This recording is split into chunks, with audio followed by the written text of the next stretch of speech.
everyone who's here in person. Wow. Hi. And to everyone watching at home or work or in the toilet, wherever you are. Welcome. Hi. So this is our second weekend of New Works. This tonight is Burnout by River Thames. Tomorrow we have our new Works initiative called The Cutting Room, which is a expanded New Works development process where we take a script for 6 to 8 weeks and workshop with the playwright, and we add design elements and a lot more than you see in your typical reading. That is tomorrow night at 7:30 in the same space, also streaming. And then on Sunday, we have Genesis Project by Erica Jo Lloyd, our other Woven account member. That's also at Sunday at 7:30, and that will also be streaming on YouTube and Twitch. And these will be left up on YouTube afterwards for everyone to peruse at their leisure. There's not a lot to say tonight. This is a wonderful script we're presenting in its first developmental reading. We have some merch for sale for people that are in person. And at home, if you want some, send us an email, and we'll make some for you and send it. That's about all I have to say. Without further ado, enjoy Burnout. Woo!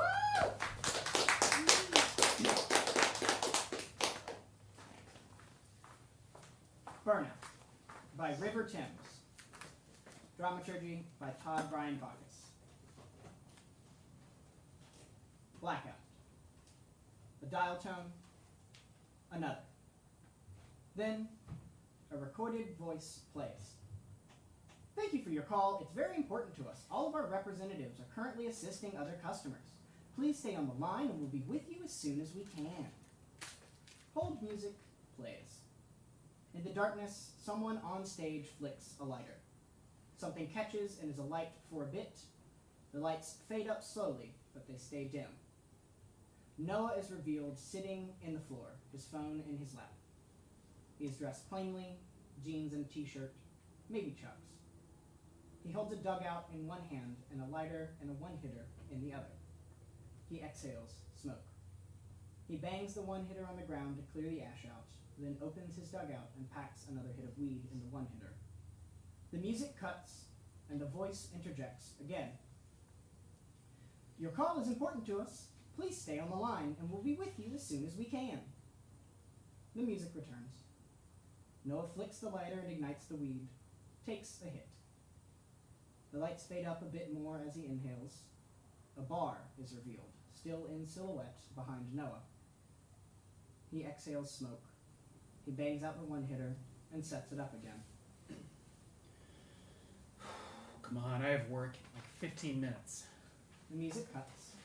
Did you know you can access your account online as well? Oh my god. Just go to our website at... Hello. Thank you for your patience. My name is Vicky, and who do I have the pleasure of speaking with today? Noah Harding. Okay, let me just pull up your info really quick. Noah waits. As he does, Taryn enters the bar behind him. She begins to stock the bar with glasses and liquors, replacing everything missing from the shift before. Noah is impatient. He hits the one-hitter again and takes the hit. The lights get just a bit brighter. He exhales smoke. Grace enters the bar. She begins opening work, walking past Taryn to grab pitchers from the bar. Behind. Heard. Who's on tonight? Aubrey's running food. Jesus. Ugh. There goes my night. Grace exits with her pitchers. Okay, I have all your information pulled up. What do you need help with today? I'd like to use 3 more months of my forbearance for my student loans. Well, we can certainly help you with that today. And for what reason would you like to utilize forbearance? Can't make the payments. Okay, we certainly understand that. And just to let you know, most of your loans do qualify for a graduated repayment plan, which entails only making interest payments for a year. Would you like to consider that? I've considered. Can't make those either. So before we proceed, I need to let you know a few things. First of all, during your forbearance period, the principal amount of each loan will increase. Also, utilizing forbearance may affect your ability to receive loans with us in the future. We strongly suggest that you discuss this with your cosigner before you proceed. We've discussed. Okay. I'll have to ask you a few questions about your employment and education history. I've never been asked questions during this process before. We just need to update the information in your file. Shouldn't take long at all. Noah takes another hit. He exhales smoke. Okay. Great. So, are you still at the address on file? Yes. And how long have you been there? About 3 years. Great, great. What was your major in college? Religion. You said religion? Yes. And did you graduate? Yes. Okay, great. Just a sec. Grace enters the bar again. She moves past Taryn to grab a few cocktail glasses. Behind. Heard. Who closed brunch shift? Think it was Tony? He ain't leave me shit for drinks. I'm gonna be slicing fruit for an hour. Sounds like Tony. Are you currently employed? Yes.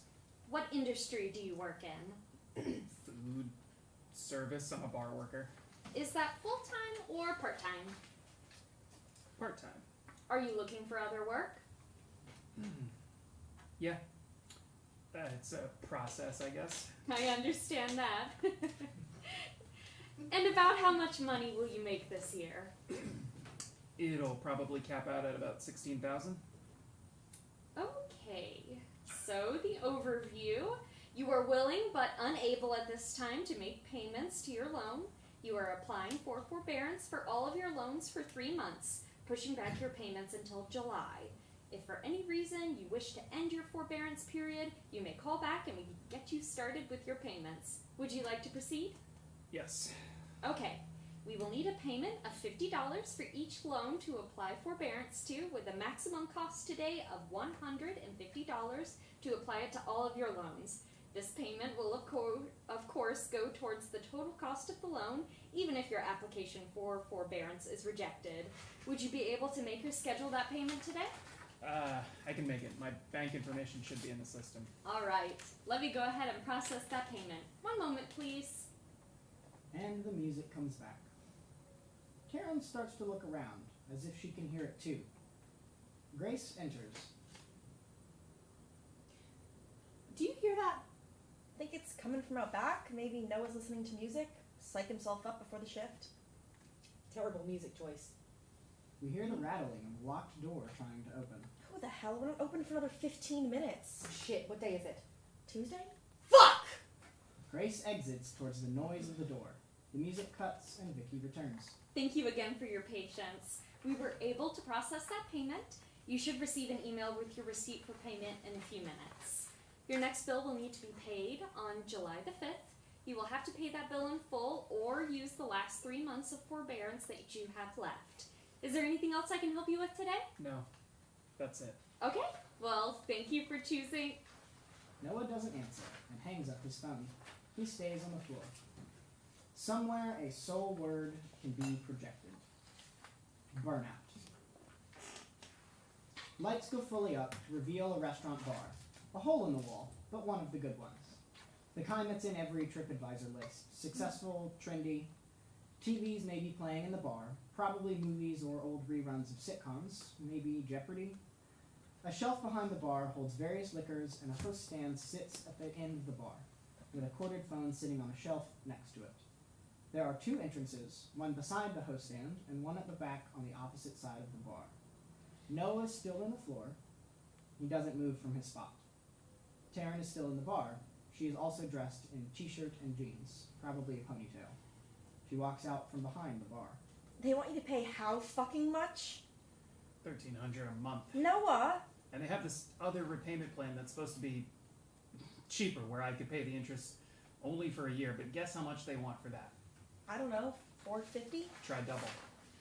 $900 fucking dollars a month? My rent isn't even that high. Yeah, and I made like $300 here on a good week, so I've been delaying the payments. Okay, but what the hell are you gonna do when you have to actually pay them? Fuck if I know. I'm worrying about it in increments. I've got 6 more months of forbearance, and if I hear that word one more time, I'm gonna blow my brains out. God, I'm glad I never went to school. College might be a scam. So, how's Ryan? Ryan's good. Always busy doing something for work. What's that new job he's got now? He's got a job as an art teacher at the private school outside the city. You know the one. Oh shit, he must be getting paid. We're doing better, at least. He's still a teacher. How's your man thing? What's his name? Doesn't matter. I think I'm gonna break up with him soon anyways. It's been like a month, but he doesn't want to make it official yet, or whatever that means, but he brought it up. Like, we were just having a normal lunch, and he just blurts out, I don't want to make things official or anything yet. What kind of message does that send? Okay, that is kind of weird dumping. In due time, my birthday is soon. Noah checks his phone for the time. Hey, Taryn, where's Aubrey? It's like 10 past. You think I ever know where he is? I'm sure he'll stroll in soon. You know him. Okay, but the food window is getting a little full. Already? We just opened. Yeah, but we got that reservation, that 20 top that wanted to get here exactly when we reopened at 4. No shit. At that moment, Grace stomps into the bar. She wears a black shirt, black jeans, and a black apron with pins falling out of the pockets. So where the fuck is he, Taryn? Your guess is as good as ours. The 20 top ordered like 1 billion appetizers already, and they're all currently burning in a food window. I'll come help out. That's not the point. He always does this. Just shows up whenever the fuck he wants to, as if this isn't a place of business. Chill. Grace, he'll be here soon, probably. Let me come help. No, it's fine. I'll run them myself. Grace stomps right back out of the bar. It's like sometimes she couldn't give a shit if this place burned to the ground, but then she wants us all to care. I think she's gunning for manager, so she's acting like she cares more. Grace, a manager, she hates it here. Yeah, but full-time and benefits? Plenty would kill for that. But would they manage this place? Probably not. Aubrey enters. He wears short shorts and a very cute top that is in no way conducive to working in a restaurant. Hello, darlings. You've got Grace on the warpath already. Oh, I'm barely late. The traffic. Okay, but you can't keep blaming the traffic. Noah lives further away than we do, and he's always early. Mostly just so I can smoke in the parking lot before I come in. Yeah, by the way, you reek of weed. Why care if no one else does? Ooh, speaking of, do you have any to spare? I'm all out myself. Nah, I smoked my last bit in the parking lot. I'm down to the keef. Ooh, can't stand to be here sober. You can't stand to be here at all. Grace storms back in. Great of you to show up, Aubrey. Sorry I'm late, Grace. The traffic We was- always have traffic. There is traffic every day. We still managed to get here on The time. important thing is that I'm here. There's a 20 top already down that ordered 1 billion appetizers, which I already ran, and now they only want drinks, and they're taking up my entire section, and they're not gonna move for 3 hours, and I'm not gonna make any money tonight. Babe, not to be rude, but none of that is my fault. Ugh. Forget it, Aubrey. And Grace exits in fury. You know, the other restaurants I've worked at, they didn't even have food runners. Servers ran their food. It's Tuesday. That teacher group always comes on Tuesdays. They're always the worst, and they don't tip well. We should ban them. We already made it so happy hour ends early just because of them, so you can understand why she's a little pissed. Fine. I will extend an olive branch, but only because it's Teacher Tuesday, and only for a shot. Come on, we just started. We'll do shots later. I hate being here sober. You know it sucks. You're not sober. Aubrey, Taryn, I will not run food sober. I just won't. God damn you. Karen grabs a shot glass, pours a sloppy shot of tequila, and sends it to Aubrey. You get one less tonight, though. Well, a shot now is worth 2 later. Aubrey downs the shot like a pro and hands the empty shot glass to Noah. For you, Monsieur Barbac. Pleasure's all mine. Let me know if you see any cute guys. Now, where am I going to find one that's any cuter than you? Ugh, gross. At least don't flirt in front of me. Aubrey exits. He's a wreck. Can't believe I live with him. So, how much do you owe? Oh. Sorry, don't answer that. That's personal. No, it's fine. It's at least 80 grand. Christ on the cross, Noah. I know. Believe me, I know. What is there, a 50-year payment plan? Like, how does Ryan feel about this? Oh, shit. You haven't... Listen, I almost had a panic attack in the parking lot talking to them, and I'm very high right now. Can we change the subject? What, did it take you 8 years? 6. Oh. You know, some people just find their thing really early. And your thing is religion? I don't know what my thing is. Hold that thought. Frat dudes just sat at the sidebar. Get me ice? Taryn exits. Noah leaves to get ice. Ryan, a stocky guy in a button-up and tie, enters. He situates himself off in the corner. He's carrying a small cake with a sea handle sticking out of it. He looks at the cake and smiles a little. He sits and waits. He begins to fall asleep. He snores. It's very late, about midnight. Noah enters. He is very tired, rubs his lower back as he enters, notices the cake, looks at Ryan and smiles. He nudges Ryan. Ryan. Ryan never actually wakes up in this scene. Birthday. What? Birthday. Made cake. I saw. I love it. Thanks. You want me to take you up to bed? Yeah. It's Sorry I'm home so late. People wouldn't leave, so I couldn't finish all the dishes until like 11:30. I called in my forbearance today. I have 6 months left. Good. I'm gonna figure something out soon. On a birthday. Noah gets his lighter out of his pocket. He lights the candle. Happy birthday to me. Noah pulls out his dugout and one hitter. He packs a hit. He takes the candle out of the cake, lights his one hitter, puts the candle back in. He makes a wish. He blows out the candle and his smoke. He bangs out the one hitter and places it back in the dugout. He puts the dugout in his pocket. Love you. Love you too. Noah gets under one of Ryan's arms and hoists him to his feet. Let's get you to bed. Did you smoke? No. Babe, come on. It's time for sleep. Noah leads Ryan out. Grace enters. She has a gauze bandage on the crook of her arm complete with cotton ball. She goes behind the bar to find a tub of rolled silverware. Those motherfuckers. It's only half full. She fumes and tosses the tub onto the bar top. She reaches under the bar again to grab another tub full of silverware covered with a stack of napkins. She sits at the bar and begins to roll the silverware. She continues throughout the scene. Noah enters, but this time he walks to the host stand. Hey, who the fuck closed last night? I think it was maybe Tyler? Of fucking course. He never does his silverware. Noah grabs the receiver for the phone. He presses a button. You have 8 new voice messages and 3 8? old messages. Press 1 for new messages. Noah presses another button. First message. Hey, my name's Patrick Russell. I was in there last night, got drunker than hell, and I think I left my debit card there. Problem is, I'm from out of town. Noah presses 2 buttons very quickly. Message deleted. New message. Hi, I was hoping I could make a reservation for Thursday night for 3 people. Noah presses the buttons again. Message deleted. New message. Hi there. I've got kind of a weird question. I love the sign you guys have up front of the restaurant with all the funny sayings. It gets me every time I see it. I'm getting ready to propose soon, and my girlfriend and I had our first date at your restaurant on the patio where we talked for about 4 hours. I was wondering if y'all could change the sign to say... Noah, in disgust, hits the buttons again. Message deleted. New message.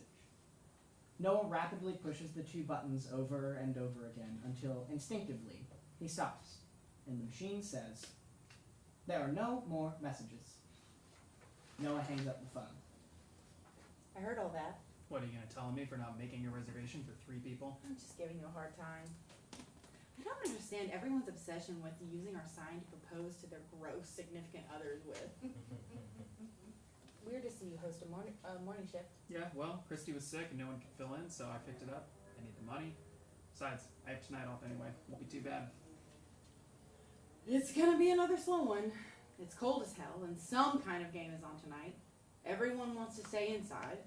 Looking forward to taking home $50 for 6 hours of work. Maybe we'll have a pop. Maybe. So, I heard that you're trying to move up to manager. Who told you? Taryn. That loudmouth bitch. Are you mad at me? Why would I be mad? Everyone else is. Like, how dare I try to move up? I didn't even know we needed another manager. Wait, have you not heard about Sierra? What about her? She quit. She quit? Yeah, she gave someone a to-go cup full of liquor and they caught it on tape. Like, that alone probably wouldn't have gotten her in trouble, but the guy got pulled over for a DUI afterwards, and you know we have our logo on the cup. Shit. The other managers were just going to demote her back to server. Server. But when she heard that was going to happen, she just left. I think she's already tending bar somewhere else. How did I not hear about this? Because you never go to the work parties, or stick around to get drunk with us, or anything. You always head straight home. Manager pay is $17 an hour. And I've seen what they do in that office. They make a few phone calls, do a little inventory, and sit on their phones. Shauna brings fucking books with her. I want to read on the clock. Plus health, and vision, and dental. Yes, please. God, that's what I really need. Dental insurance. My teeth are all fucked up. They look fine. I mean, I haven't had dental for like 4 years. I've got like 5 cavities that I need to fill, 2 broken teeth. Broken? I mean, they don't hurt anymore, and they're like way in the back, enough Orajel on it, and I think the tooth gives up. Like driving with your check engine light on until it just turns off one day. Jesus. That doesn't seem like a healthy way to live. Yeah, but who can afford to fix that shit? You know you can just buy insurance, right? I can't even afford car insurance. Noah! It's on my to-do list. My very long to-do list. For my teeth, but after telling my parents that I'm living with Ryan. They don't know. I'm from Alabama. It's not exactly a haven for progressives. You've been living with him for like 3 years already. To-do list. You should tell him to come by again. I miss him. He was a hell of a barback. Never noticed him, and that's how you know he's good.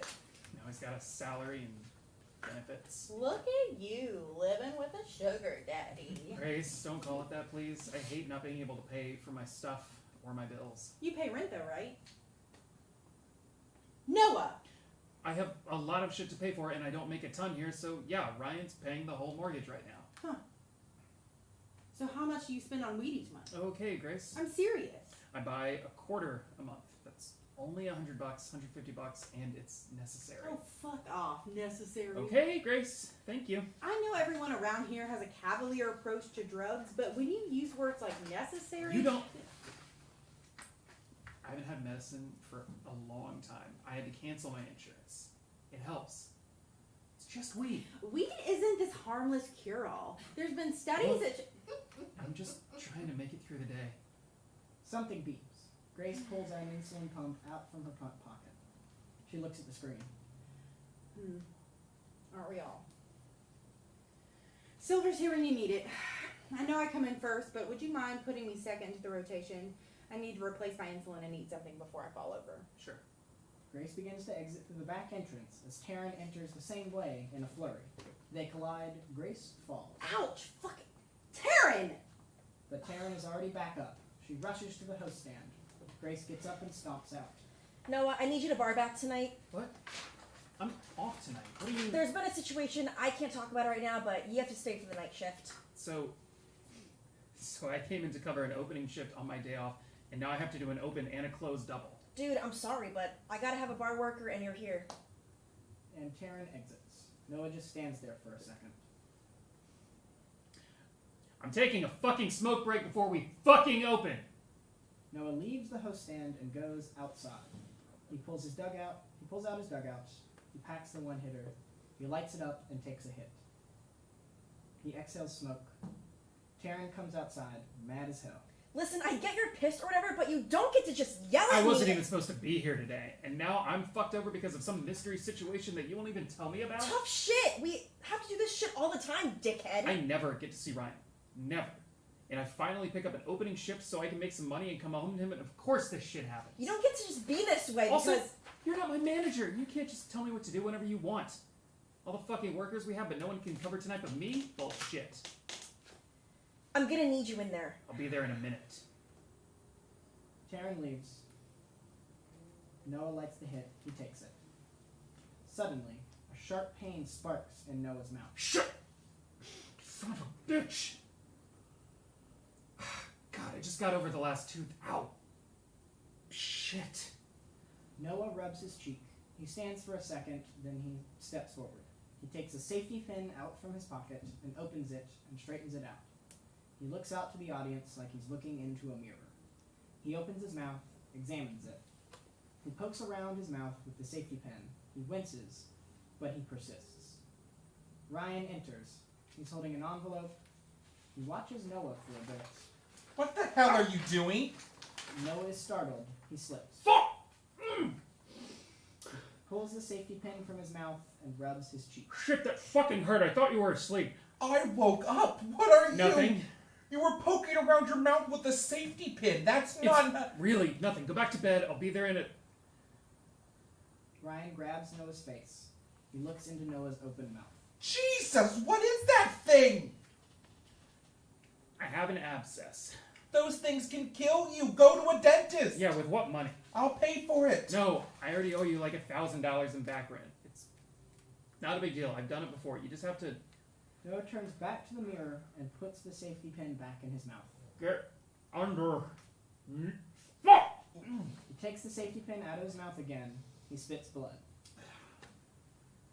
Simple as that. It drains, and my tooth lives to fight another day. Noah, you can't do that. It's not safe.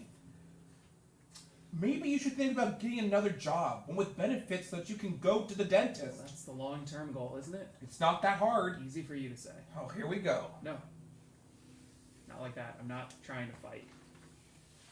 It's just, you got this great new job where you make good money and you're taken care of and you have this really nice house. We have a house. You have a house. Your name is on the mortgage. I haven't been able to... Do you know how it feels? I'm a leech. No matter how much I work, I feel like I'm never able to catch up. Always fucking something. Anyway, I'm not like you. You're professional or something. You're impressive. That's the word. And I'm not. So you're just gonna give up before you even try? You're not unimpressive. You're just a little unfocused. Ryan. I can help you. I'll look for jobs. We can find a resume builder. There are programs that just write cover letters. Think I could actually find a job that pays well and doesn't make me want to die? $15 an hour? Full time? Benefits? Of course. You're putting a lot of faith in me. I believe in you. Ryan goes to kiss Noah. Noah backs up. Abscess, remember? Noah kisses Ryan's cheek. We can look for jobs, but I'm keeping my expectations low. What's that envelope you have? Oh, it's mail for you. For me? I don't get mail. It's from that health center you went to. I haven't been to them in months. Noah takes the letter and opens it. He reads it. What's it say? Nothing. Just reminding me to come in for a visit. Like that's happening anytime soon. I could help. I'm fine. I don't need more help. I'm handling it. Don't worry, okay? It's been a long time. Really. I'm doing well. Okay, if you say so. I'm gonna head back to bed. Work in the morning. I'll head that way in a bit. I love you. Ryan kisses in his direction and exits. Noah looks at the letter again. He gets out of his phone and calls a number. A voice appears. Thank you for calling. Your call is very important to us. Please stay on the line and we'll be with you as soon as we can. The same hold music from earlier begins to play. Noah looks at his phone in disgust. He pulls the dugout from his pocket, loads the one-hitter, he pulls out the lighter, and takes the hit. He exhales smoke. Oh my god, it's always when I need to go to work. Vicky enters, but it's a different Vicky. Noah doesn't see her. She slumps, seems bored. She walks over to the phone that's at the host stand. Your call is very important to us. Please stay on the line. Thank you for calling Cornerstone Medical Offices. This is Vicky. How may I help you today? Your name is Vicky. Yes? That's funny. My loan person is... What can I help you with today, sir? So I came to see you guys a couple of months ago when I had health insurance. The lady I talked to at the desk said even if I canceled my health insurance the next day, I would be covered for the visit. So I canceled the next day because I couldn't afford it anymore, and I just got a bill for $250 for that visit, which is kind of mind-blowing. Okay, sir. What's the name and date of birth on that account? Noah Harding in March 31st, 1993. Please hold for me. Vicky presses a button on the phone. The hold music returns. Noah rubs his head. Vicky rubs her back. Noah packs another hit and lights it. He exhales smoke. Vicky inhales. She presses the button on the phone again, and the hold music disappears. Thank you for holding, Mr. Harding. I see here that we sent correspondence to your insurance provider shortly after because they did not cover that visit. I was told I wouldn't have to pay anything. I was even prepared to make a copay, and the receptionist told me everything was covered. You'll have to make a claim with your health insurance. I don't even have them anymore. Is there any way I can work this out? I can't afford this bill. Talk to them. Even though you're not covered with them anymore, they should still have your records.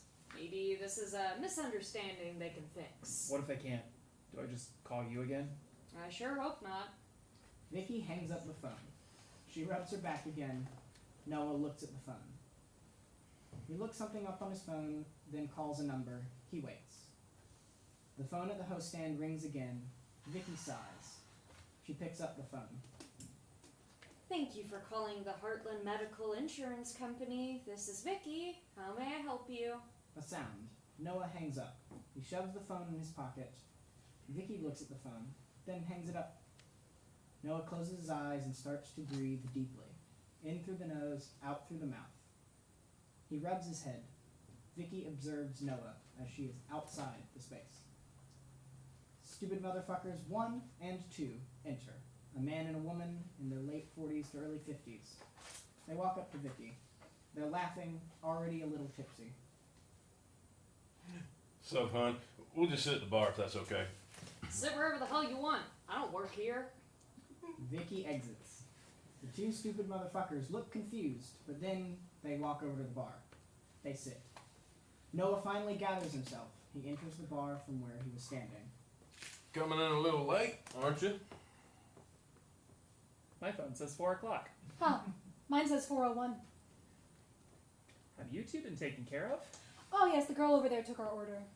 Karen enters carrying 2 drinks, probably something like a whiskey and coke. She notices Noah. She hands the drink to the stupid motherfuckers. Here we are. Took a little longer than I expected. Yeah, sorry about that. We've been having problems with our soda machine lately. Should get that checked out. Bad for business. Did y'all want to order any food with your drinks? No, we're just having a drink is all. Or 3. Well, I'll be over down on this end making some other orders, so wave me over if you need anything. Karen goes to the other end of the bar. She makes drinks. Noah begins to take inventory of the liquor. So he's still living at home? Can you believe it? 20 years old, going to community college. Doesn't even have a job. They're not charging rent. She's still cooking for him.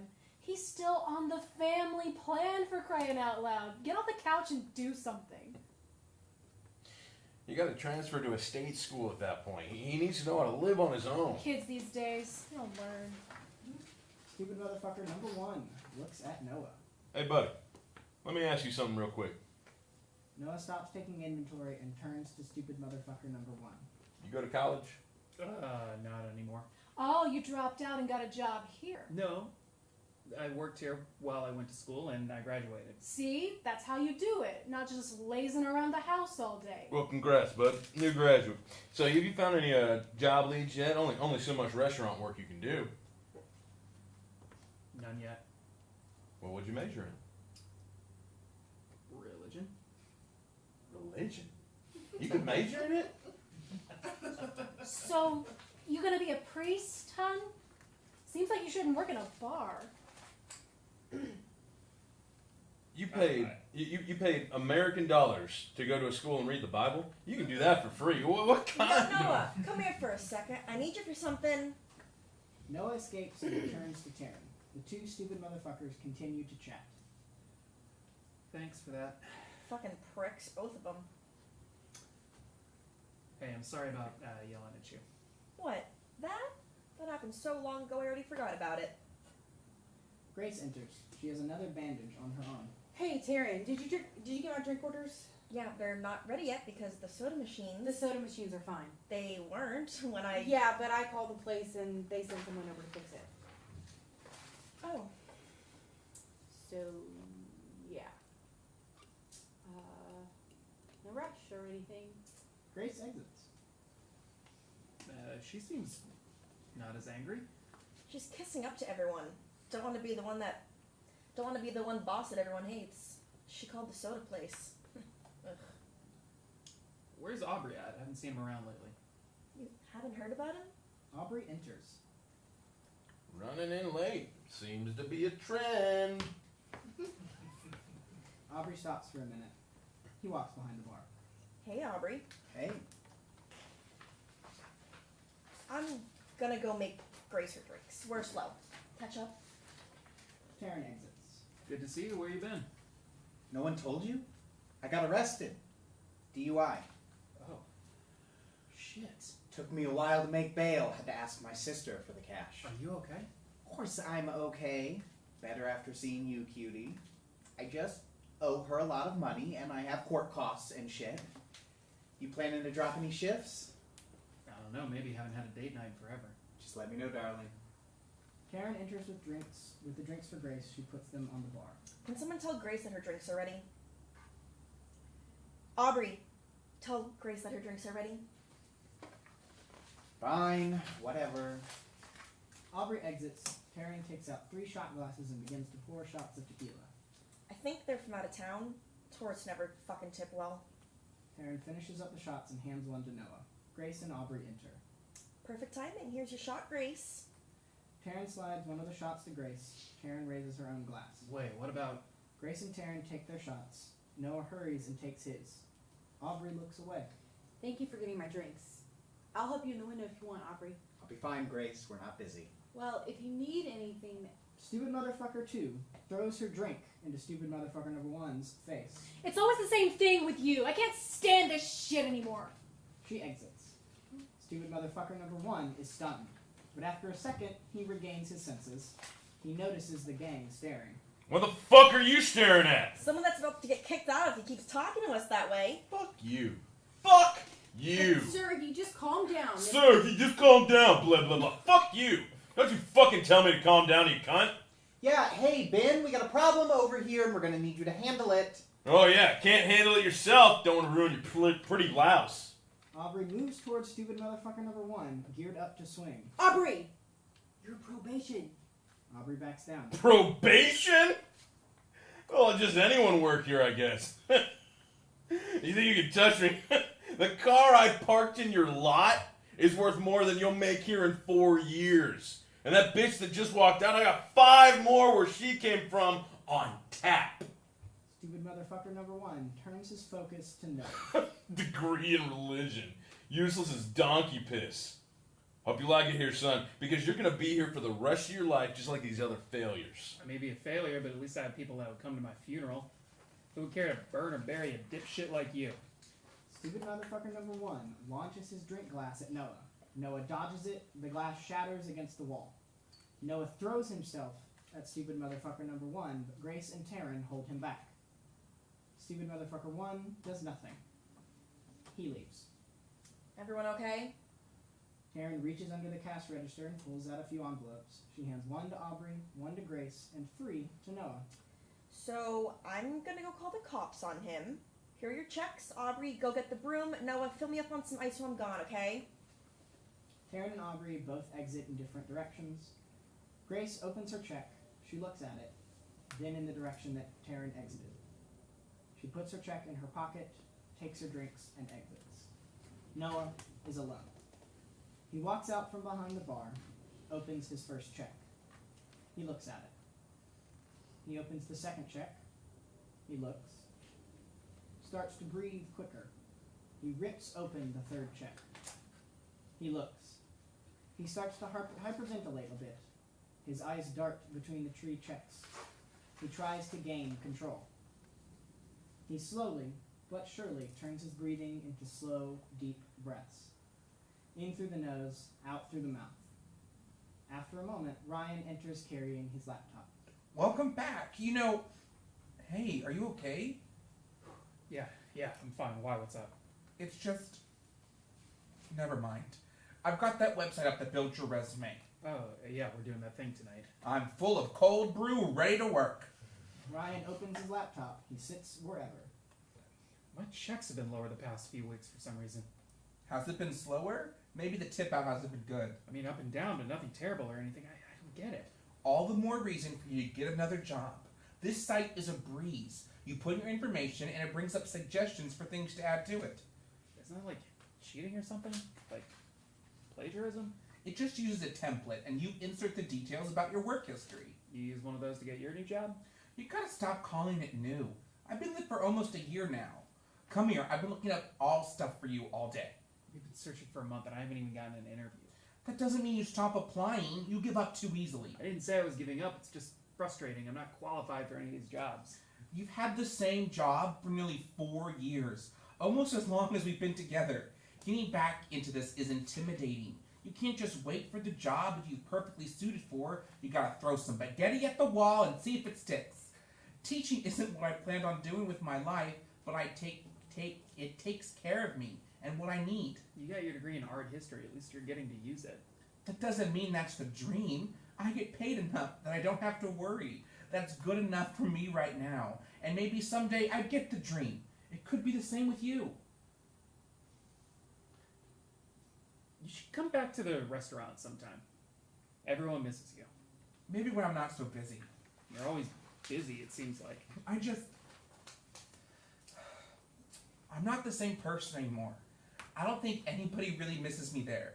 They just remembered that I was nice and did my shit. When I leave a place, I leave. I don't really keep up with anyone from college either. I'm in a new place. I gotta focus on that. You of all people should understand. Low blow.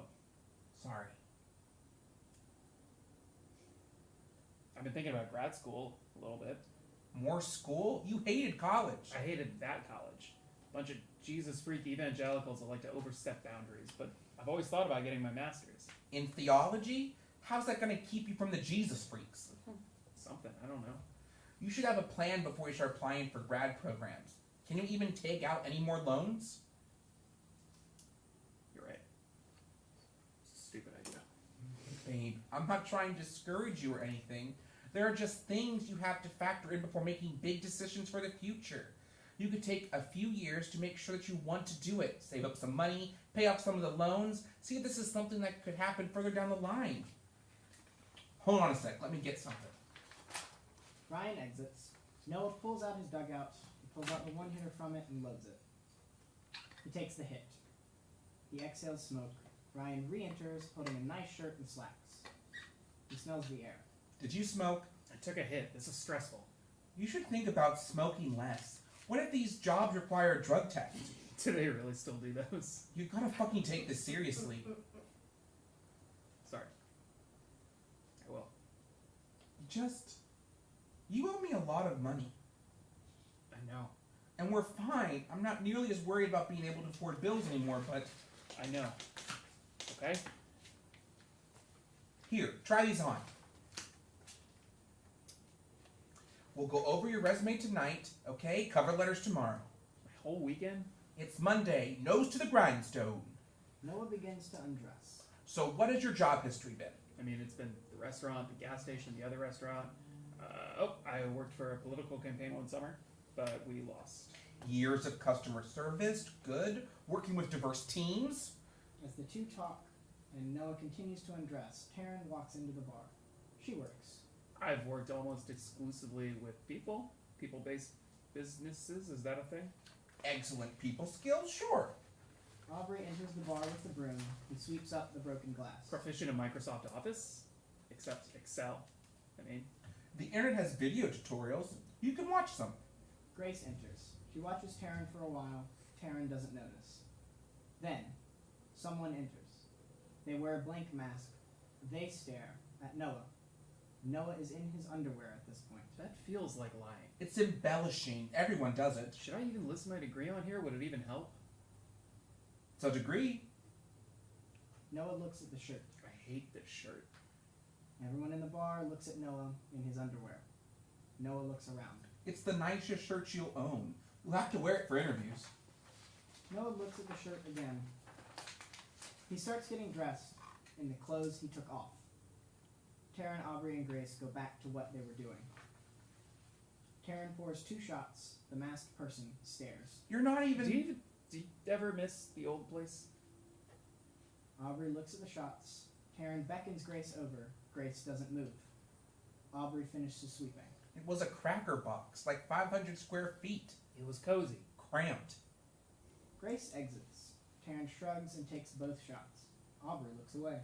I liked it. I could have lived there for a little while longer. I remember moving in. We'd only been talking for about a month, and all of a sudden my summer school housing fell through, and I really didn't want to move back home. So you said even though we weren't dating, I could come crash on your couch for the summer. And I never ended up sleeping on that couch. We'd come home from work, get high, play video games, make ramen in that tiny-ass kitchen. I would smoke bowls on your bed while you painted in the corner. You don't ever smoke with me anymore. I don't even see you paint. Aubrey hovers his hands over Noah, but he doesn't touch Noah. The masked person exits. No one notices. I just can't do it anymore. You know that. I miss all of it. I do, but things are different now. Maybe someday when we're both starting to earn more money, we can go back to doing that stuff all the time. But right now, we have to build up to that point. We have to have a good financial foundation for when we eventually get married. Married? We should be thinking about it, shouldn't we? I think about it a lot, actually. We should do a date night. We haven't had one in a while. Oh, yeah? Do you have a day off this weekend? Aubrey told me he'd take some of my shifts. He needs the money. Aubrey lifts his hands away from Noah. He backs away. Okay, what are you thinking? Dinner and movie, maybe? Somewhere cheaper since, checks. I could pay for dinner. I want to go Dutch. If I can't pay rent, I'm at least going to pay for my food. Well, think of a cheap place to go. We'll make a plan. Noah finishes getting dressed. Aubrey, there's food in the window. There is. Aubrey takes the food out of the window and exits. I mean, we could kill 2 birds with 1 stone. What do you mean? Noah takes Ryan's arm and brings him into the bar. This isn't really what I meant. We both get discounts, so we won't spend much money. You get to see everyone again. We go to a movie together after like 30 minutes. It's perfect. Grace enters. No fucking way. You finally brought him by. Grace hugs Ryan. Ryan obliges. How are you, hon? I'm doing good. How's everything been with you? Oh, I work here still, so the usual. What are y'all doing here? Well, this one decided this would be a good place to start our date. Noah, are you kidding me? I brought him by. Just like you guys wanted. I guess sit at the bar wherever. You beat the rush, so there's plenty of room. Taryn will be super happy to see you. Karen goes through the back exit. I'm sure she'll be right back. Here, you go get us a seat. I'm going to head to the bathroom. Ryan exits. Noah picks a seat at the bar. Grace follows him. You took him here for a date. Seriously? I wanted to save some money. I shelled out on a surprise for him, so I need the date itself to cost as little as possible. I didn't think you had extra money to shell out. I found the money. That's sweet of you. Hope he likes it. How's the search for a new manager? Have they made a decision yet? Nah, they just keep hitting us with the, we need more time to reach a conclusion or whatever. I wish they would just hurry up and choose. The waiting is killing me. For what it's worth, I think he'd be a better pick than most. Here's hoping. I'd love to stop having to donate plasma for cash. Ryan re-enters. Bathroom's hot as hell, just like old times. You know them. Can't have us hide in the bathroom to look at our phones for too long. I'll let you two have your little date. It's good to see you, Ryan. Yeah, you too. Grace exits. I don't remember her name. Wait, really? That's Grace. She worked with us all the time. Oh, yeah, right. I was going to wait until after the movie to give you this, but I really can't wait to see your face when you open it. You got me something? Noah reaches into his pocket and pulls out a box, glad and gift wrapped. Ryan hesitates, then begins to open the present. Noah, Do you like them? Noah, these paintbrushes cost like $100. I know, they're supposed to be really good. I thought maybe you could... No, start- I mean, you have to send these back. What? I can't accept these from you. You can barely make enough money to live. You can't afford to buy these for me. I don't know what you were thinking. You said you've missed painting, and I know you haven't done it in a long time. I thought maybe if you had nice brushes again. Thank you for thinking about me. They're beautiful. But you really do have to send these back. You can't drop that kind of money on stuff for me. Ryan hands the box back to Noah. Noah stares at the box. Sorry. Maybe we should just go to the movie. I'm not feeling hungry, really. Yeah, sure. Let's get out before any of the others notice me. Ryan exits. Noah picks up the box of paintbrushes. He stares at the box. While he's preoccupied, a gang of stupid motherfuckers enters the bar, drinks in hand. They party. Noah snaps out of it. He takes the paintbrushes, goes behind the bar, and throws them under the bar top. He picks up the bar tub and slams it around, trying to make a racket. He looks at the gang of stupid motherfuckers. He rolls his eyes and bangs the bar tubs around again. They don't hear. Taryn attempts to enter, but stupid motherfucker number 2 grabs her. She speaks much louder than she needs to. Hi, so, it's my bachelorette party, and I was wondering if you could play some Beyonce for us? Sure thing, hun. Let me start my closing duties, and I'll put that right on for you. Taryn goes behind the bar. God, unfucking believable. 40 minutes after closing and counting. They have 10 more before I go apeshit. 5. I'm so tired of getting home after midnight. So am I. You're going drinking after this. The fact stands. Is Ryan gonna be? Probably. So I've kind of been looking for other jobs. What? Ryan thinks I could be making more somewhere else. I gotta start paying these loans. Come on, you're the best bar back we have. Bullshit. You could ask to move up to a server. That We could. never move bar staff up to server. So you're just gonna leave. I mean, I don't have anything else lined up yet, You know that Cade and Sarah are leaving, right?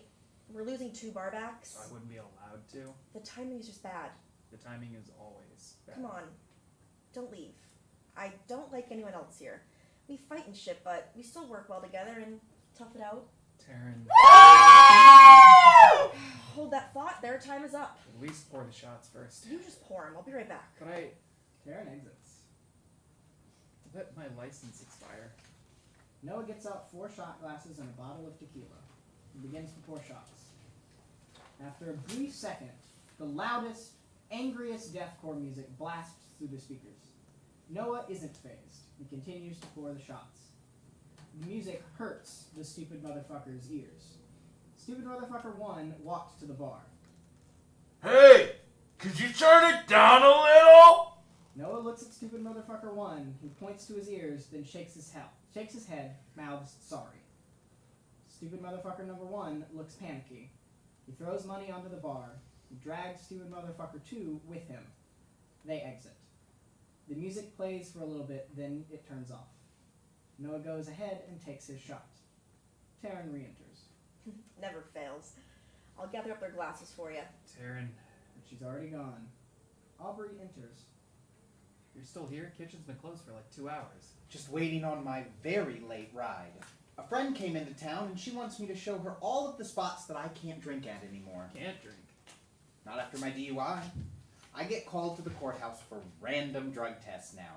And this was news to me, but apparently they can test for booze. Grace enters. Shit, everyone's going home late tonight. Last table just left. Told them that the kitchen closed, so they kept ordering drinks until the death metal pushed them out. Assholes. Noah slides a shot to Grace. She catches it. You read my mind. Grace takes the shot. Has anyone called dibs on Aubrey's shot? Mine. Mine. Noah slides her another shot. Grace catches it and downs it. And once again, my will to live is restored. Where's Karen at? Who knows? They gave her manager. Shit. Really? She didn't even want it. I stepped up and they fucking gave it to her anyway. You know the politics of this damn place. She's buddy-buddy with all the other managers. You didn't have a chance. Thanks, Aubrey. It's not meant to be an insult. Nepotism won. It always does. It isn't just a fucking job, dude. I haven't been making as much in tips lately. I needed that money. She lives in a house that her parents bought her. She's only here because she dropped out of college. I'm actually struggling to pay my bills while she barely has any.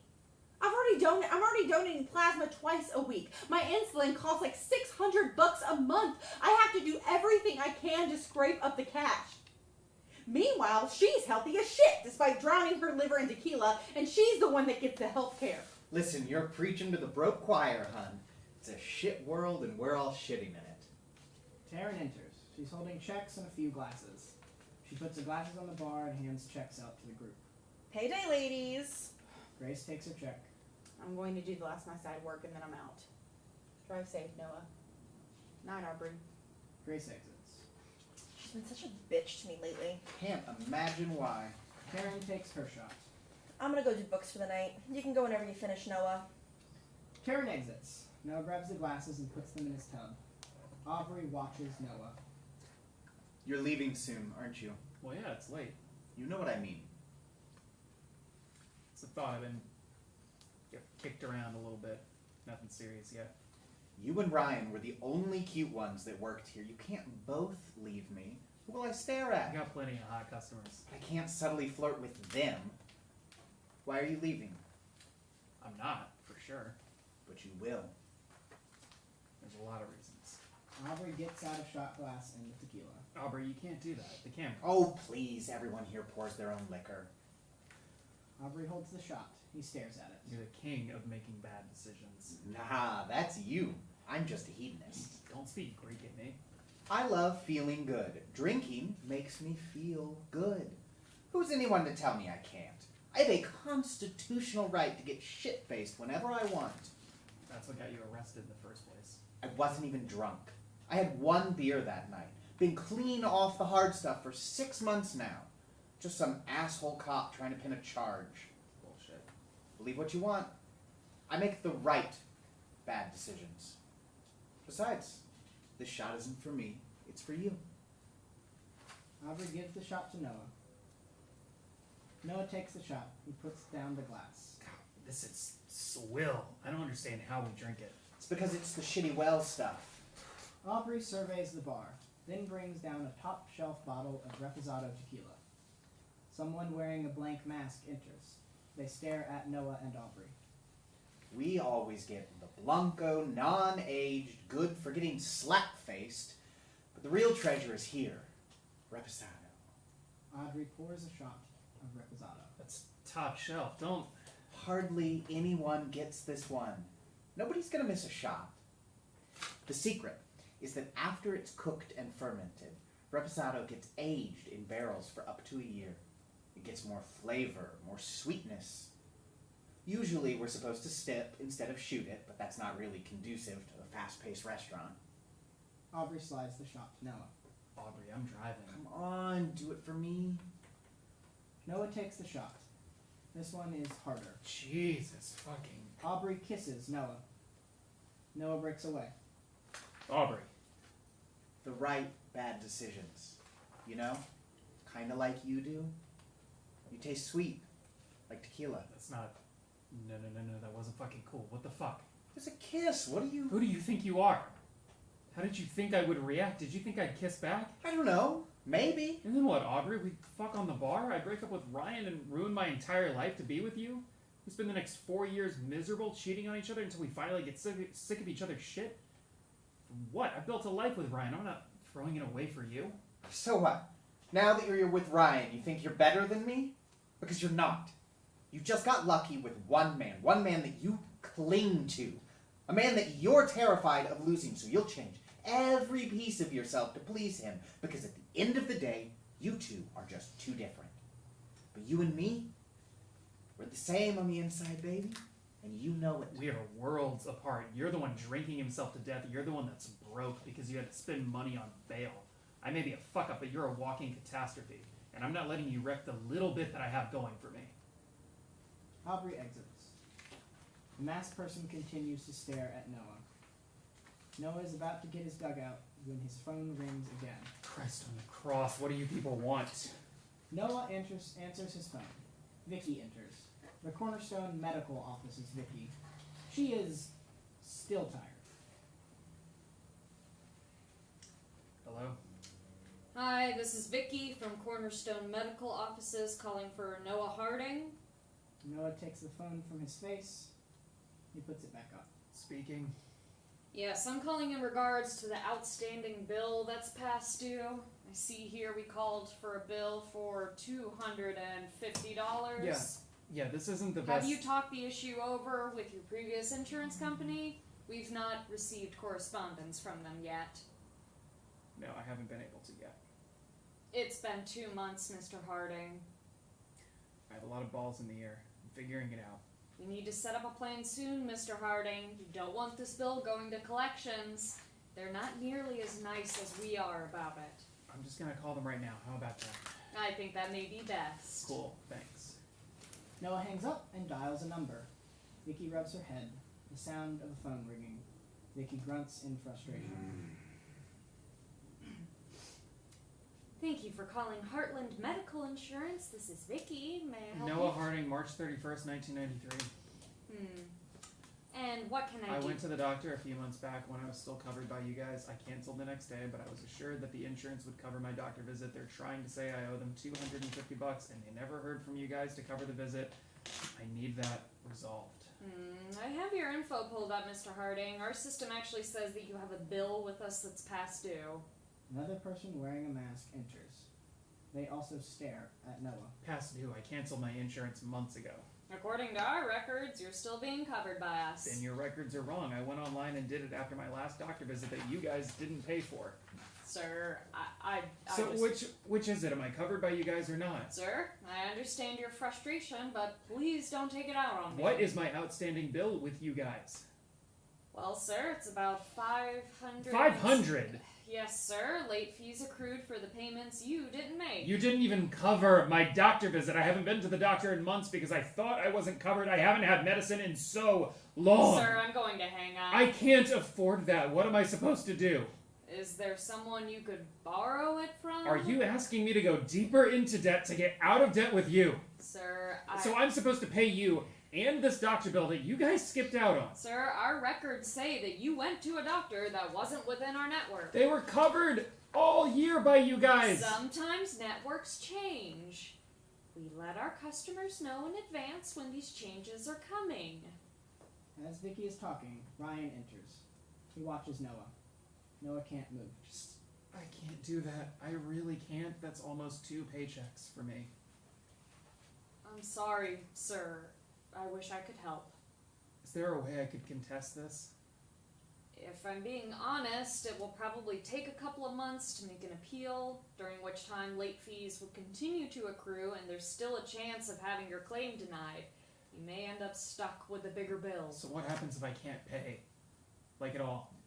Then we'll be forced to stop covering you. Your insurance would be terminated. Wait, really? That's it? If I can't pay, then I just don't? You would lose your coverage. Vicky, that's the best news I've gotten all goddamn day. Let's just call it there. I will not be paying you today. Sir, this means if you have an emergency or if you get Then sick... I'll figure it out, and I'm gonna figure out what to do about this bill that you guys won't pay, and I'm gonna do it on my own. Thanks so much for absolutely nothing. Have a good day. Noah hangs up, and Vicky disappears. Who was that? Thought you were at work. Tell me. Third person wearing a blank mask enters. It was my insurance. I thought you canceled it. Well, it's canceled now. They want me to pay them almost $600, and I didn't, so they dropped me. Just back to where I started. Jesus Christ. I know. And they didn't cover my last doctor visit, so I have a bill that I have to pay out of pocket. How long have you sat on that one? Kyle, I didn't want to worry you. Well, now I'm worried. Have you been smoking at work? You always smell like weed. You promised me you wouldn't get high at work. I don't. I just smoke when I get home. I'm smoking a lot more lately. I know what happens when you get like this. It's not a symptom. It's a warning sign. And you don't have insurance. So if something happens or if it gets... Fine. I swear, I just need to catch up on a lot of things, but I will. I'll figure out something. That's not what I meant. I know what you mean. I'm gonna handle it. How? You can't even I pay for... said I'm going to handle it. You're so fucking stubborn. Please go to work. Ryan exits. Noah turns around. He sees the masked people. Who are you? The masked people don't respond. What are you looking at? They disappear. Noah stands for a moment. Taryn walks into the bar. Perfect timing. I need a 6-pack of Miller Lite over here. We're open for dinner in 15. Noah exits. Taryn pours herself a shot. She takes it. She pours another one. She takes it. She opens her purse on the bar and takes out a small baggie of Coke. She takes a straw from the bar top and inserts one end into the bag, the other into her nose. She takes a sniff, and she doesn't drain the bag. Noah comes in with a 6-pack. He doesn't see the bag, but he's not fucking stupid. Taryn, what the hell are you doing? What does it look like I'm doing? You want a shot? Coke. Really? All the managers do it. Chill. No different than popping an Adderall. Want some? God, no thanks. The one thing I have going for me in life is not having a Coke addiction. I'm not addicted, rude. Noah's phone starts to ring. He pulls his phone out of his pocket, he silences it, and puts it back. Not important? It's my insurance again. They've started calling me a lot more asking for money I don't have. Then tell them you don't have it. They already know. They keep calling. Shit, if it was me, I'd pick up every time they called. No, I still don't have the money, and I probably won't have it the next day, or the next day, or even the day after that. Ignoring them isn't going to make it go away. I'm not ignoring them. I'm just not answering until I have a plan. I have to figure out something. I feel like Ryan's getting close to a breaking point with things. You're worrying over nothing. He thinks you hung the moon. He's just been talking about money a lot more lately. I've got that room open if you need it. What room? I thought you knew. Aubrey got arrested. Courthouse called him in for a random drug test, but he only had like an hour to get there. Traffic was miserable, and he missed the deadline by 15 minutes, so as soon as he walked in, they arrested him. They can just Yep. do whatever they want. It's because he's poor. He can't fight back. He can't fucking afford it. It's because of a lot of things. Say it. Say it's because he's poor. Say it. Say it's because he's fucking poor so they can do whatever they want to do to him because he's poor. It's because of a lot of things. One of those possibly being that he's too poor to fight it. What the fuck does that mean? Look, don't misunderstand. I am sad, I am upset, but I can look at the situation dead in the face and see that it's complicated. Here, He Dad. only had one beer and they gave him a DUI? We weren't there. We don't know anything. We're going off of Aubrey's word here, and honestly, that's not a lot. It's because he's poor. Couldn't afford to dispute it even if he wanted to. Call him a fucking hour before he has to be there. Bullshit. God, you talk like they set him up just to get him. Why shouldn't I believe that? It feels like that. You're fucking paranoid is what you are. How high are you? I'm not high. You are high. We're all high. I'm not high. Why not? Taryn, our friend is in police custody after trying to do everything right. He is still in jail right now. He was sober. He showed up to every single goddamn drug test, and they cop him right when he's this close to finishing? Bet he was using again. He was clean. He told me. Aubrey lies all the time. He's a drug addict. Everyone here apparently does drugs. You just did coke. Don't get so high and fucking mighty. And don't raise your voice at me. We are at work. We may be friends, but I am still your manager. You're taken up from quite a bit after what he did to you. What he did? I saw what happened on the cameras. You're being real buddy-buddy with him all of a sudden. Things can be fucking complicated, Taryn. Swear at me one more time, I swear to God. Believe what you want. I believe that it wasn't a system that got Aubrey. Aubrey got Aubrey. It's sad, but it's what happens. He had 2 strikes. He knew, and I know you don't really care. You weren't friends, you were co-workers. You just want something to be angry at. Darren shoves an ice bucket at Noah. Now, go get me some ice before I write your ass up. Sidebar 2. With that, Taryn exits. Noah stands there for a second, dumbfounded. His phone begins to ring again. He throws the ice bucket. He answers his phone. No, I do not have the money to pay you today, and I won't tomorrow, and I won't the next day. Stop calling me. I'm figuring it out. Noah hangs up. He looks at his phone. Fucking shit. Noah immediately dials a number. He holds the phone to his ear with his shoulder. He pulls out his dugout. He loads a hit. A cell phone begins to ring off stage. Noah lights the hit. Dad enters, holding his cell phone, the source of the ring. He hits a button on his phone and stops it. Hey, son. Noah whips around. He exhales smoke. Dad, what are you... I'm just up here for a visit. Or at least wanted to do some shopping. That smells awful. Yeah. Sorry, I had a really shitty day. So, when you answered your phone... I'm sorry, I thought someone else was calling. I got mad. No? I wasn't talking about what I owe you. It wasn't about you. So, who do you have to pay? I'll handle it. I just need to catch up. Son? My insurance didn't cover my last doctor visit, so I got a bill from them. It's more than I can afford. Okay. I can help you cover it. That's it. It's like $250 altogether. I think you forget sometimes, but we're not nearly as bad off as we used to be. We're doing okay, Noah. We can afford to help you out. I already owe you so much. I owe Ryan more. I owe so many people so much money. I can barely pay. How is Ryan? He's good. Still liking that new job? Yeah. How are you doing? I'm good. You sure? Yeah. I've been job searching, looking at places with benefits so I can go get therapy again. I've been good about that lately, though. I haven't had a bad one in a while. That's good. That's all really good. You gotta start talking to me about this kind of stuff.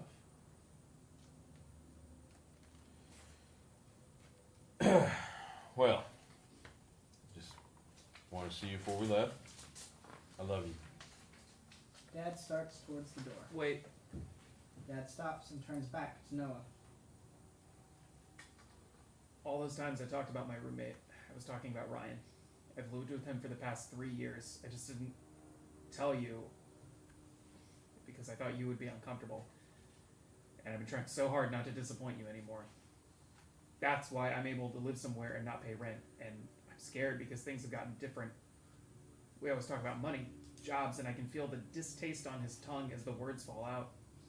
He feels contempt for me. And I don't know if he's going to keep me around for much longer. And I don't want to lose him, and I don't want to... I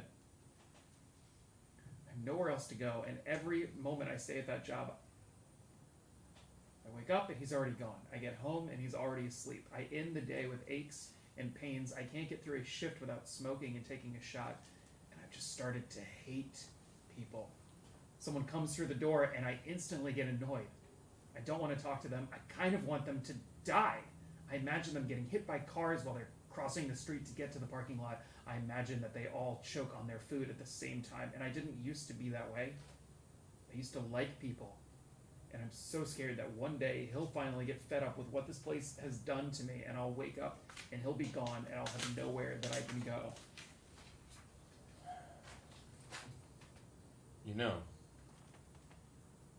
you'll always be able to come home. I can't. I don't know if I could recover, Dad.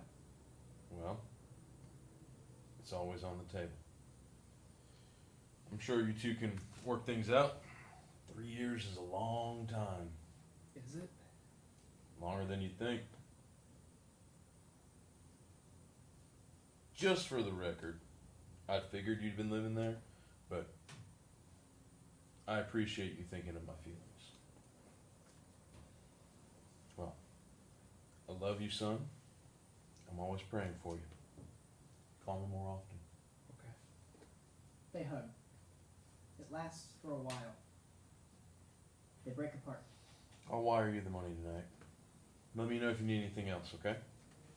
Are you guys leaving soon? I could check my schedule, see if we have a time we could get dinner. Actually, we're leaving once I pick her up from the mall.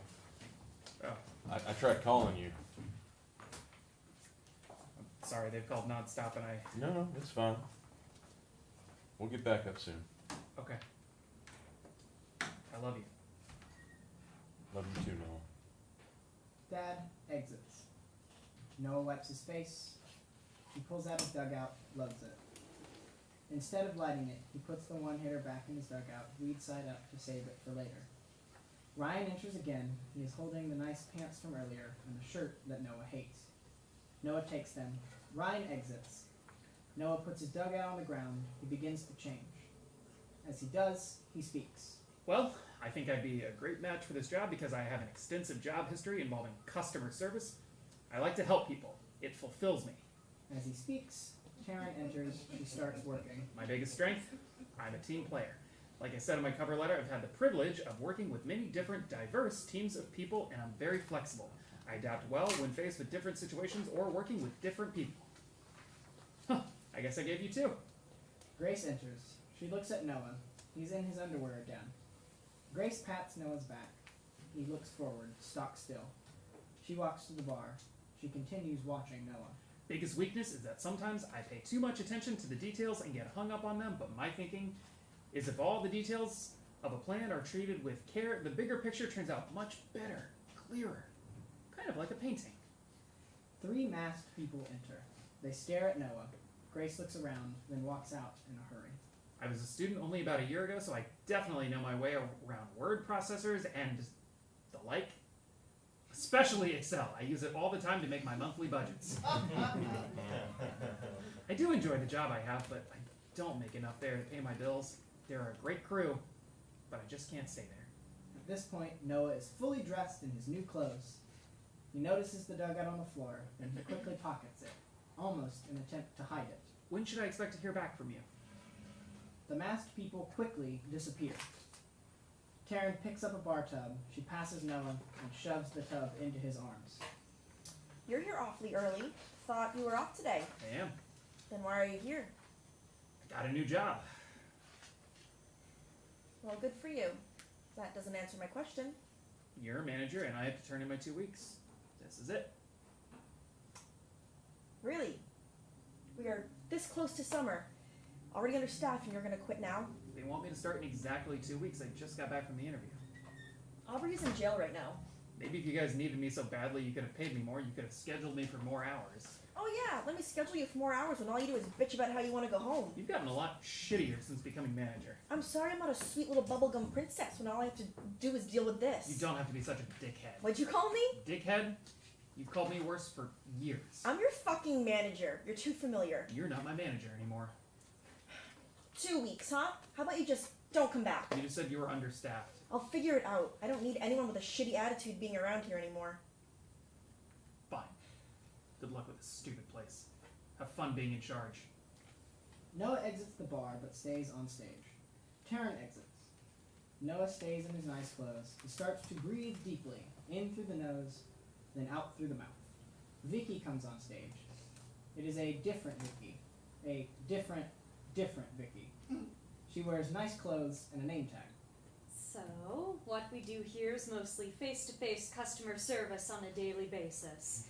We interact with the guests, help them find something that best fits their needs. That's why we offer 5 different subscriptions for different types of families. Noah follows Vicky as she walks about the space. We have several exhibits that are permanent and a few that we change out every so often.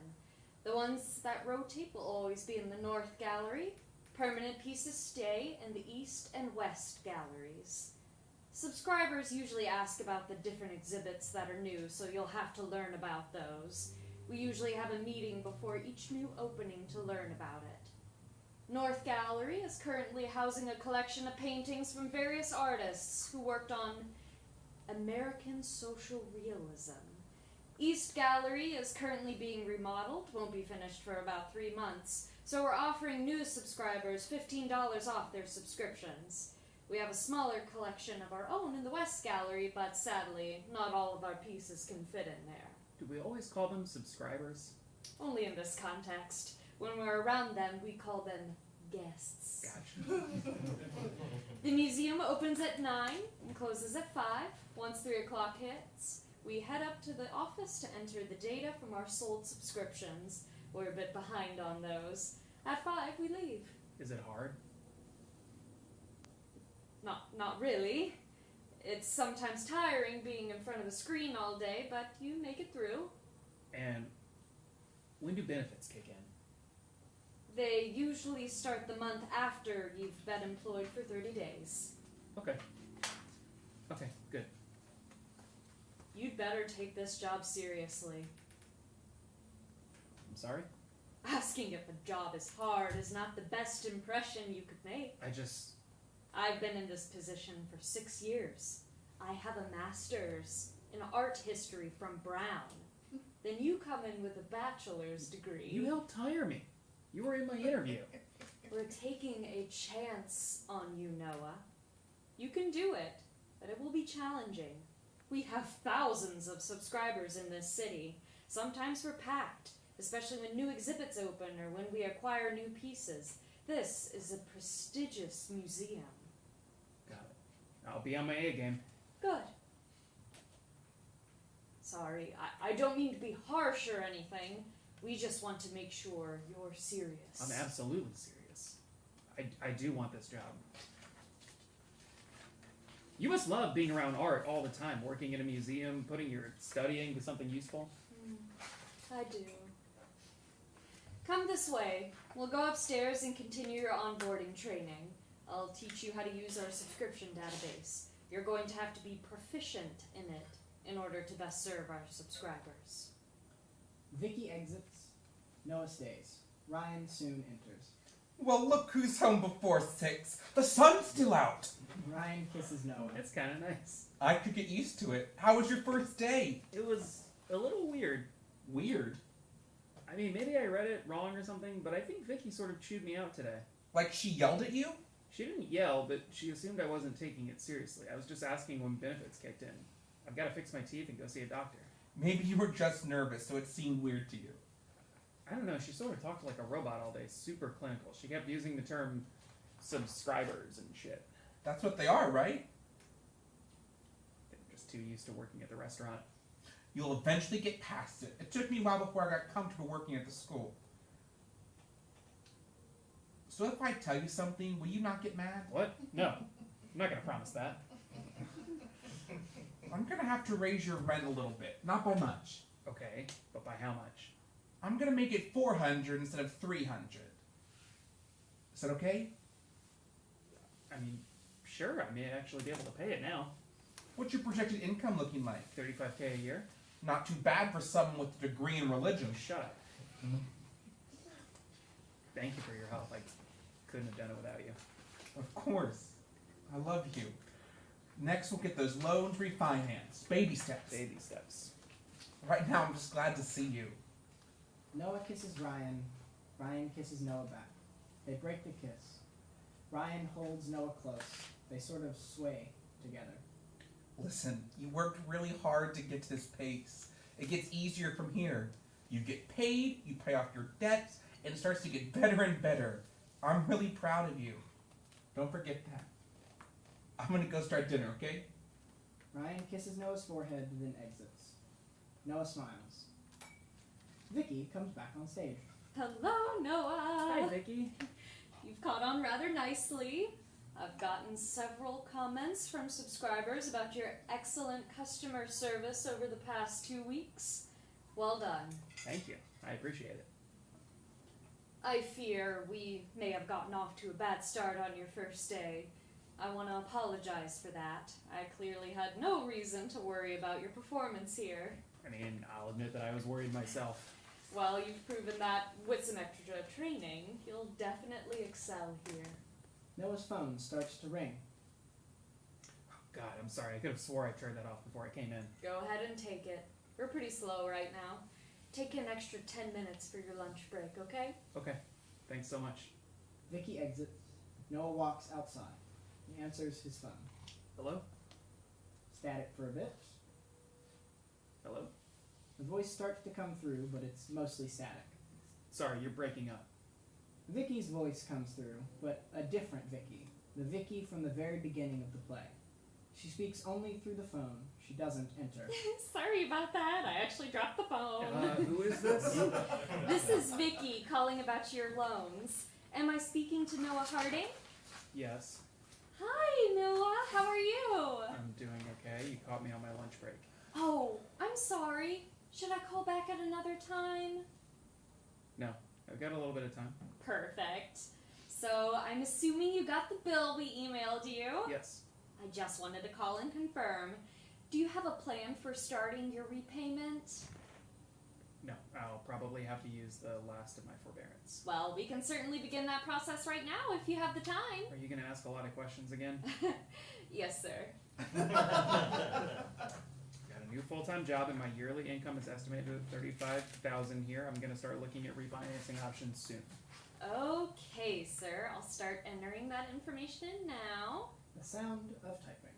Okay, sir. I'm going to go ahead and file for your forbearance. Hold for a bit, please. And the hold music comes back. Are you kidding me? It plays. And plays. Someone with a mask enters. Noah doesn't notice. But suddenly he doesn't know what to do with his hands. He gets antsy. Moves, shifts a lot, looks around. Tries to center himself and not move.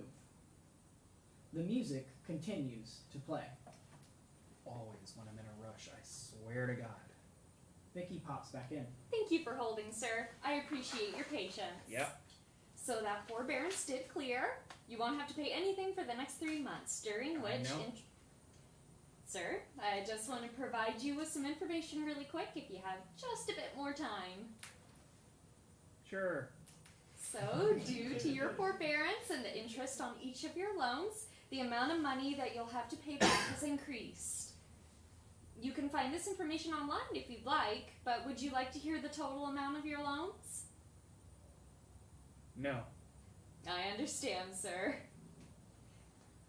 Never mind. I do want to know.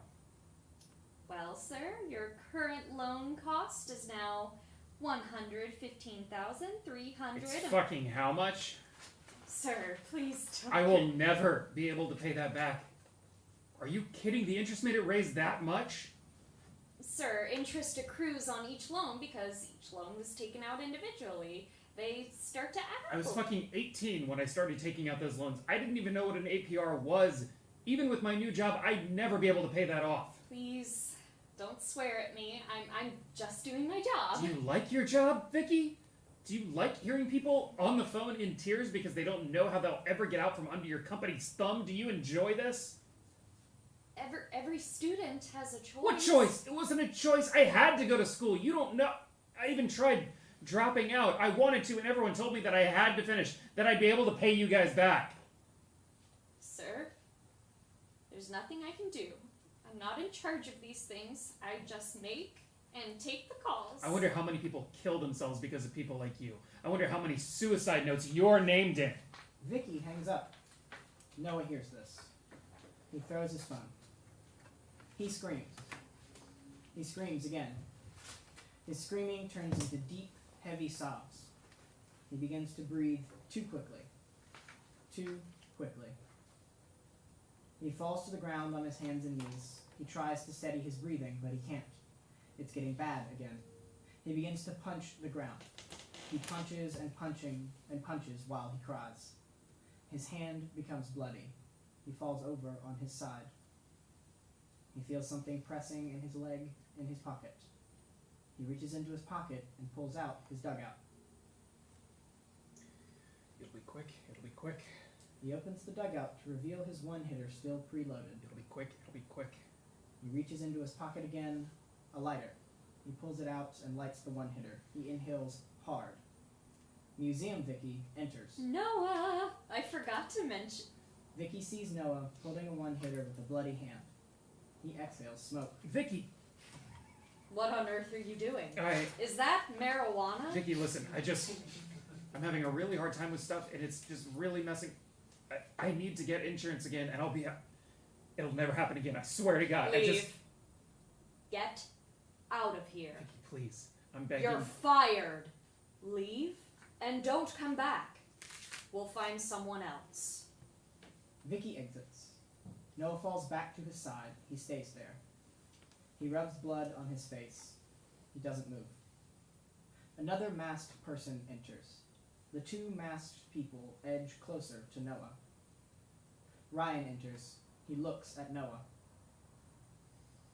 Fired for smoking weed on the job. Can we not right now? What happened to your hand? Ryan, I can't move or I'll explode. All of me will fucking rip apart, so please, can we not right now? Then when? When will it be convenient for you? I'm gonna throw up. It was a promise. The one thing I asked you to promise me. Ryan. I worked so hard, so goddamn hard, to help you get this job, and you threw it away just to get... Noah gets up. He finds a trash can. He vomits. Oh, did you give yourself a panic attack for smoking too much? Noah vomits again. It's like you can't do the basics of life. Who gets fired after 2 weeks? Noah vomits once more. He is empty. He sits on the floor. Do you think that this is only your problem? You're not the only one that this fucking affects. A throb in Noah's mouth, sharp and burning. Ugh! Fuck! Noah grabs his cheek. No, not again. Noah touches one of his teeth. Shit! Fuck! What is it? No, this time I'm goddamn done with this! Noah reaches behind the bar and grabs a set of pliers. Oh, fucking Christ, you are not... Get away from me! Get the fuck away from me! You are not pulling out your tooth! What else am I supposed to do? Noah, put them down! It's my tooth! Get away from me, or so help me God! Noah inserts the pliers into his mouth. Ryan advances. He tries to wrestle the pliers away from Noah. Noah screams in pain. The masked people move into the fray. Ryan is trying, but a masked person helps Noah push Ryan to the ground. The other masked person takes Noah's hand. Noah screams one last time. With the masked person's help, Noah extracts the tooth. He drops the pliers and spits his bloody tooth onto the ground. The masked people hover behind Noah. Fucking Jesus! What the hell is wrong with you, Noah? I am sick and I don't have medicine. You know this. I've been barely scraping by and I fucking stayed on this earth by the skin of my goddamn rotten teeth, knowing that if I keep trying to push forward, my life will be racked with debt. Do you think I don't care about paying you? Do you believe that I consider it no big deal?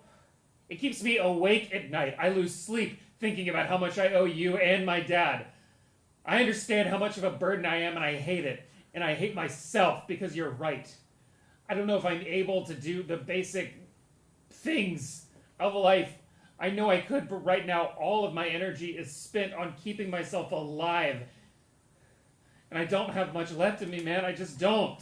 You play victim so much, but you do so much of this to yourself. You buy me shit I don't need instead of going to a doctor. You buy weed and wonder why you don't have any money left. Do you not understand how much you destroy yourself? I do understand. I lived in this body for years and years before I met you.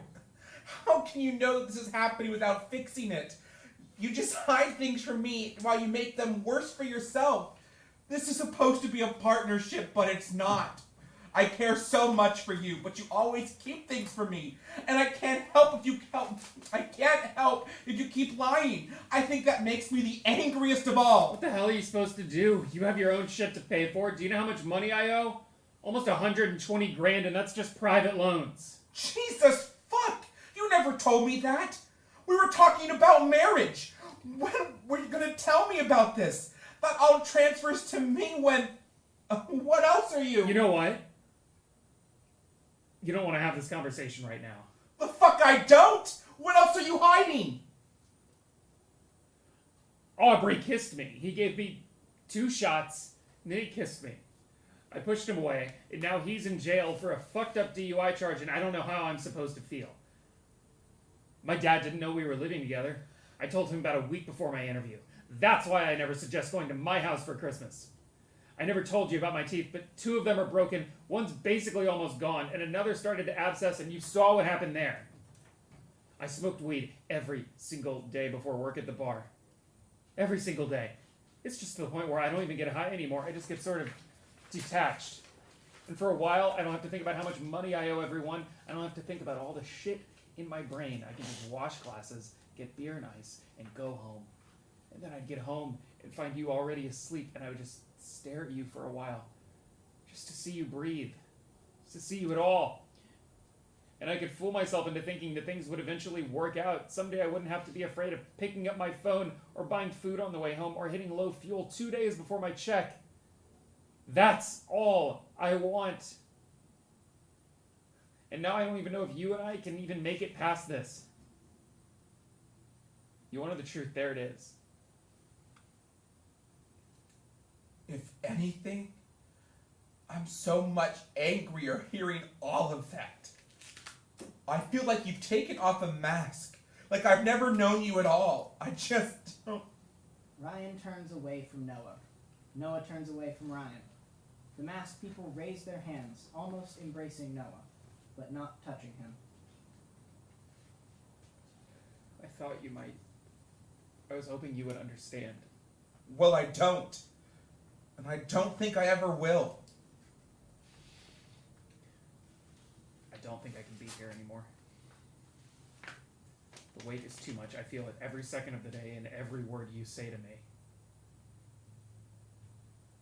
Just like that. After 3 years. Just like that. Ryan disappears. The masked people lower their hands. They exit. Noah's phone starts to ring. He picks up his phone from where he threw it earlier.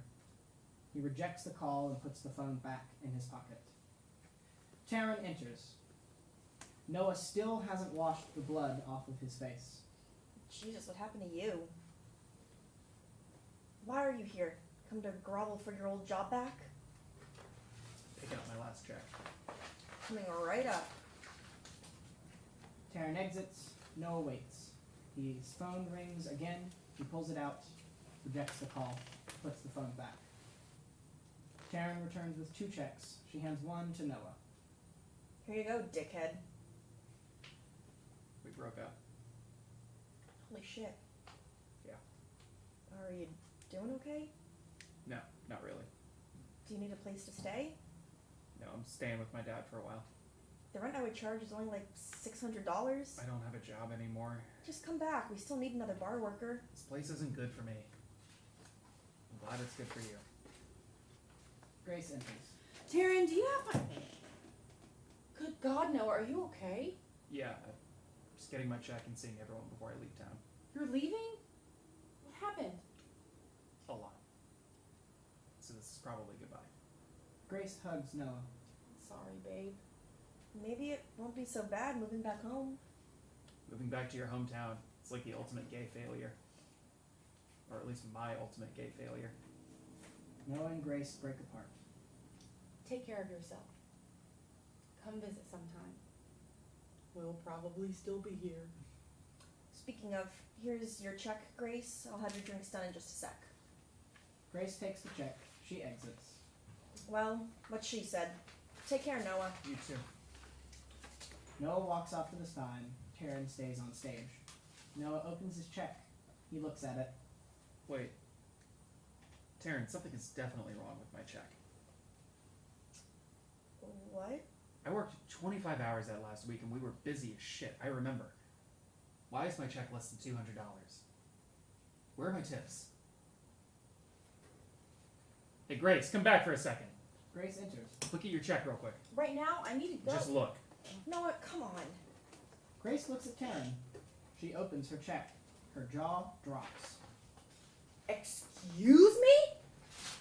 Taryn, what is this Grace, shit? don't talk. No, I worked 30 hours during one of the busiest weekends we have ever had. This is a check for $350. Listen, if there's something wrong with your checks, They've you been should... low for weeks. Are you stealing from our tip share? Taryn, fucking say something. Of course we're not stealing your fucking tips. Jesus Christ. Then why have my checks been disgusting lately? Why am I missing money that I clearly made? Why have I had to sell my goddamn blood twice a week to pay for my medicine? I don't know. You're guilty as sin. Holy shit, you've been stealing from us. You can't prove a goddamn thing. Your tip out is listed on your check. If something is wrong... I quit. I fucking goddamn quit. Burn in hell, Taryn. Grace begins to take her apron off. Fine. Fuck you. Go. I'll have another server here before the dinner rush even starts, and I'll be sure to tell all the other bar managers in town not to hire you. The other managers fucking hate you. I'm actually friends with them, and everyone knows you can't make a margarita to save your life. You've got a whole lot to say for being unemployed, you bitch. Come on out! I've been dying to fight you since the day we met. Is this actually happening? It is. Taryn comes out from behind the bar. All right, but when I beat you to a pulp... But Grace is already upon Taryn. Grace wrestles Taryn to the ground. She starts to beat the holy fucking shit out of Taryn. Taryn immediately begins to scream for mercy, but there's none to be had. Hey, everyone! Everyone in this restaurant! The managers of this restaurant steal from their workers. You're supporting a business managed by filth. Fuck this place and fuck you for eating here. I hope you all choke! Grace lands one more hit on Taryn. She's done. Grace stands up. I'm gonna call... Yeah, call the cops. And I'll tell them about the coke in your purse. And you better believe I'm lawyering up because I'm coming for what I'm owed. What everyone is owed and then some. You picked the wrong fucking side. Get out. Let's go. Grace and Noah exit the bar. Grace, are you gonna... I'll be fine, hun. I really am friends with all the bar managers in town. I'll have another job soon, but... Come here. Noah goes to Grace. Grace pulls out a small package of makeup wipes from her pocket. She pulls a wipe out of the package and begins to wipe the blood off of Noah's face. For a while, things were good. I used to be excited to work here. I would tell all my friends about how we made the best margaritas in town. It's dumb, but it made it feel better to be where I was. They were smart. I barely noticed anything was gone until Taryn became manager. The idiot must have gotten too greedy with it. Grace finishes wiping Noah's face. She moves to his bloody hand. Shit. Grace's touch becomes more gentle. She cleans Noah's hand gingerly. But now knowing everything, I have to wonder. I was so close to being manager. If I had gotten it, You wouldn't. but I can ask the question. And even being able to think about it, would I have become like her? Would I have done it too? Grace finishes cleaning Noah's hand. She holds it in hers and looks at Noah. You deserve better. I don't feel like I do. Drive safe, Noah. And Grace exits. Noah is alone. The lights around him fade away until he's only in a spotlight. He looks forward. There's this dream I have every now and again where I'm stuck in a room, and the room is heaven, but it's just a blank room. A blank room with gray walls and off-white carpet, but it's supposed to be heaven. I just somehow know that it is. And there's a hallway. It's a short hallway, but it leads to another room. And I'm stuck in heaven, and I want to go over to the other room, but there's a gate in front of the hall. It's not even a big gate. It comes up to about my hip. I try to climb over, but the gravity betrays me as it often does in dreams. I can't lift my legs. The door is so close that I can almost reach out and touch it, but I'm stuck. Someone wearing a mask enters. Then another. And then someone else comes into heaven with me. I never see who it is. They always wear a mask. And then another person comes into heaven, and they're wearing a mask too, and they just stare at me. They never talk, and I never find out who they are. They just look at me and wait. I try to speak, but nothing comes out. Another person enters. And another. And another. They all stare at Noah. And I'm so terrified because if this is heaven, this blank room with a gate I can't climb, strangers that look at me as if I'm doing something wrong, as if I should know better than to be there, a mouth that works, but a voice that shrinks until I can say nothing at all, forever and ever and ever and ever and ever. World without end. I know what heaven is now, and I try to wake up, and I can't. And then the strangers grab me. I don't know what it means, but I never remember dreams, and this one keeps happening. I feel like it's trying to tell me something, but I don't know what. I'm driving back to my dad's house with all the shit I could stuff in my car, and I get a... Noah's phone begins to ring. He pulls it out of his pocket. He rejects the call and puts the phone back in his pocket. The masked people begin to edge toward Noah while he speaks. And I keep driving, and all of a sudden I realize that I'm in that room that I've been promised. I've always been in that room.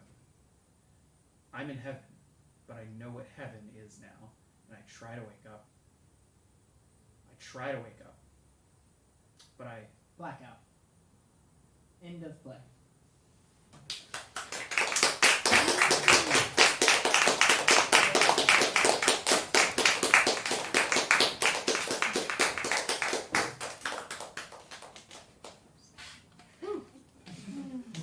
Thank you all for joining us. Yeah.